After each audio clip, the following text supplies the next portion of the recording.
One of my professors said that if university was expensive back then as it is today, they would have protested.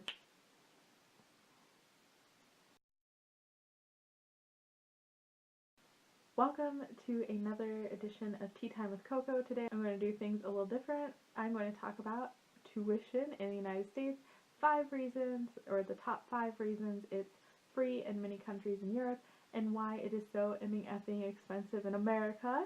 If you want me to do more videos like this, leave a comment below. If you like this video, give it a thumbs up. If you want to see more of my travel storytime videos, subscribe. And also I will be doing more of my travel story tea times later on.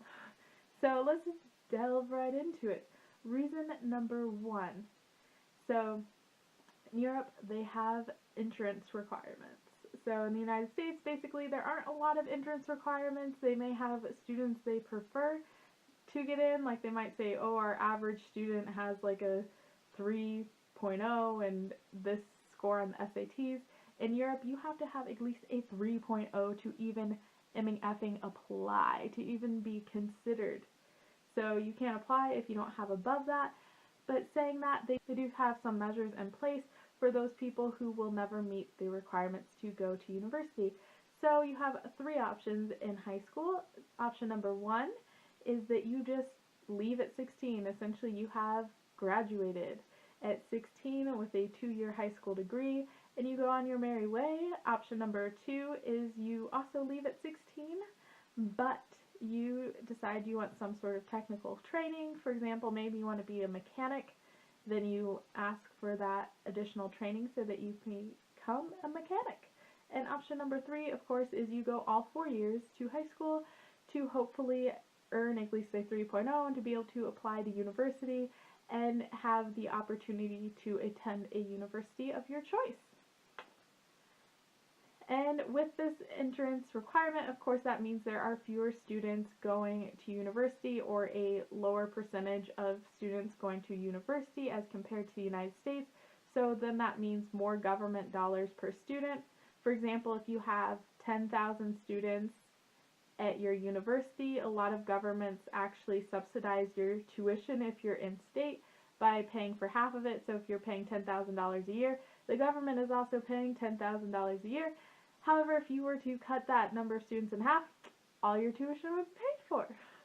I will also add the caveat that I am not talking about all universities in Europe. There are universities like in the UK, they actually do pay tuition, and it is getting as high as the tuition in the United States.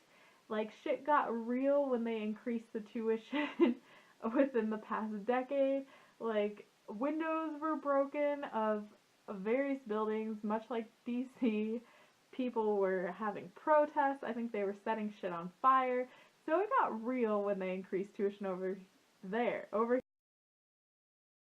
here, it's just kind of like when tuition is increased. And also, I want to say, I had 2 grandparents who went to university back in the 1940s, and I decided to go with what is a dollar from 1940 worth today.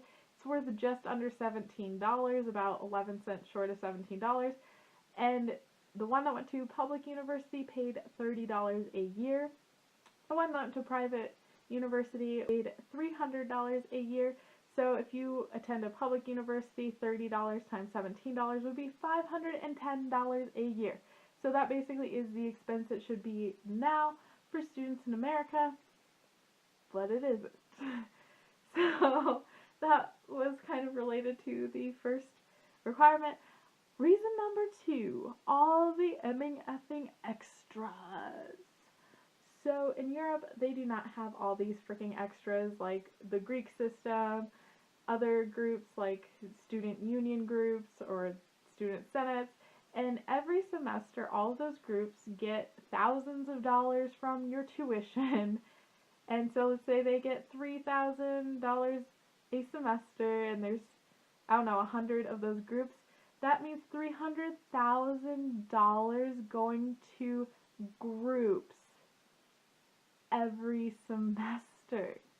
Plus, then you have all these athletic groups, like we have Title 19 in the United States, where there has to be 1 women's sports for every 2 or 2.5 men's sports, and also beyond that, they don't even have to make money, so your tuition can literally just be supporting these athletic groups.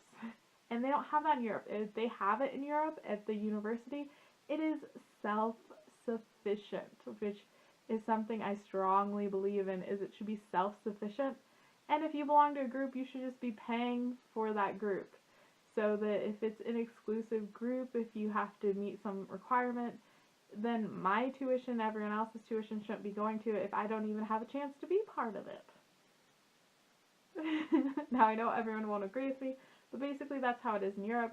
If there are groups formed, basically the students are self-funding it. It's not coming from any of the tuition money. And the sports, if they have any at all at the university, they are self-sufficient. So university I went to in Europe, they had 2 teams, men's and women's basketball. That was it. And I think that makes sense.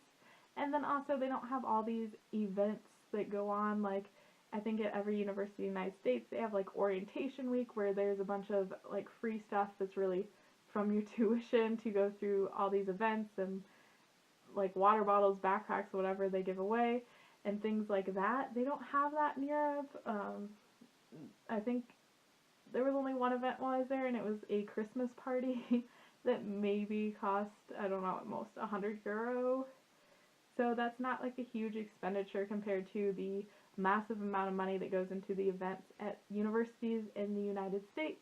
And again, that also goes with the amount of students they have. The more students you have, the more money you're spending on all these events. And then 3, kind of in the same light as the other ones, are they have massive expense controls over in Europe. So a lot of universities in Europe are controlled by the government, who will set their budget. So their overall budget is set by the government. It's not set by the university. However, the university can ask for an increase, and they have to have a lot of paperwork to actually get more funding and have to say why and give concrete reasons. But they can control the overall budget at the governmental level, and they control the salaries of all the faculty members at the university. So basically all the faculty members are paid around the same amount of money.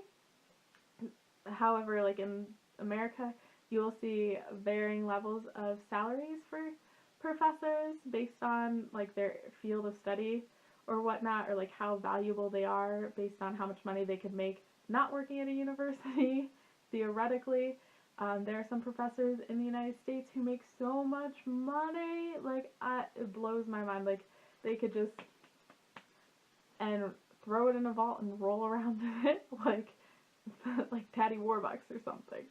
So you're not going to see that outrageous amount of pay in Europe at a public university. Of course, at private universities they can pay whatever they want because they are charging the students money, and they can set tuition however they want to. And that is basically out of control. They're unchecked. They don't think they should be held responsible for this, and they just think, oh, it's not my money. Oh, we can just use all this money. So that's why it's so expensive. Like, there are no controls. Like, and there's so many people they hire that are unnecessary. Like, please explain to me why the secretary needs a student secretary. On to reason number 4. Of course, America is a very large country, and the European countries are much smaller. And also some of them are very rich, like Norway. They have a bunch of oil, so they are a very small country population-wise and very rich from all their oil and other exports. So they can afford to do all these extras for students. And also, again, they have fewer students eligible to even go to college. And finally, reason number 5, they spend less time going to higher education. So, for example, their bachelor's degrees are 3 years, and that's just 2 semesters each year, so a total of 6 semesters versus in the United States, 8 semesters. Of course, they might have someone who's like a 4th year senior, just like in the United States we have like 5th, 6th, and 7th year seniors. So you might see something like that, but it's typical for them to go 3 years for a bachelor's and 1 year for a master's. Some of their master's requires 2 years, but basically in 4 years they'll have a master's and we'll have a bachelor's. And one of the reasons behind that is we have basically in America a year of electives that they don't do in the UK or in the rest of Europe, and so that can just all be slushed off, and that's where that year comes off. So like all their credits are specifically focused on their degree. And there used to be a reason in the United States why there was this extra year of electives, and it was for students to become like more well-rounded, like with all these art classes, music, PE, whatever, all the extras that you can choose from, because the high schools didn't used to have all these extras. So then the universities were offering them, and now it's just unnecessary because even tiny little town high schools have electives they can choose from and enrich their education and become more well-rounded. So it's kind of become unnecessary, but the universities in America, they want your money. They want that fourth year so they can have more of your money. So again, this is why your tuition is so expensive, and I don't think we should stand for it. Like, I understand it costing money, but the amount of tuition we pay is ridiculous. So if you like this video, give it a thumbs up. Subscribe if you'd like to see more of my travel videos. I will be posting more of my travel stories with crazy story times. I can also post other things that are like free in the United States and not free in Europe, or vice versa. If you want me to do that, or you like my travel stories better, let me know in the comments below.